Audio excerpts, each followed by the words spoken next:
అందరికీ నమస్కారం. నేను మీ చెన్నిపాటి ప్రేమ్ కుమార్. ఒకప్పటి అఖండ భారతంలో భాగం ఇప్పుడు బంగ్లాదేశ్కు వెళ్ళిపోయి ఉన్న వైనం గడిచిన కొంతకాలంగా హిందూ సమాజం మీద, సనాతన ధర్మవాదుల మీద అనేక దౌర్జన్యాలు, దౌర్భాగ్యాలు అక్కడ జరుగుతూ ఉన్నాయి.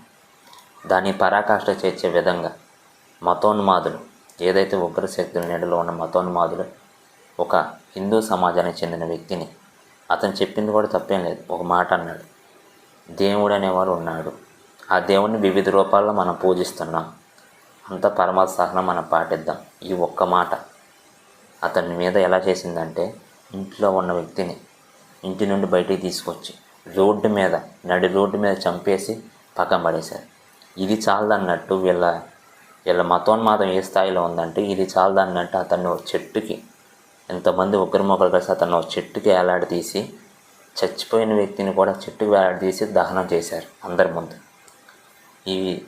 దీన్ని ఏమనాలి? ఇలా పిచ్చిని, ఇలా పరాకాష్ఠని, ఇలా దాన్ని ఏమనాలో కూడా మాటలు రావట్లేదు. దీన్ని మన హిందూ సమాజం అంతా ముక్త కంఠంతో ఖండించాల్సిన అవసరం ఉంది. ఇంత జరుగుతున్నా కానీ ఎవరు మాట్లాడలేదు. ఏ హీరోలు కానీ ఎవరు కానీ, ఒక్క పవన్ కళ్యాణ్ గారు ఒక్కరు మాట్లాడారు. దాన్ని ఎంతో అశుద్ధం. దీని మీద మన హిందూ సమాజం అంతా ఒకతాటి మీదకి రావాల్సిన ఆవశ్యకత ఎంతైనా ఉంది. ముఖ్యంగా మన హిందూ సమాజం మీదకి వచ్చేసరికి ఏమవుతుందంటే, మనం పుట్టిన సనాతన ధర్మం కన్నా మనం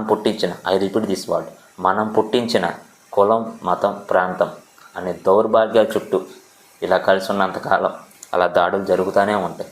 అంతకాక ఎక్కడ బంగ్లాదేశ్లో ఎందుకు, నీ ఇంటికి వచ్చి నిన్నేది అంటారు రేపు.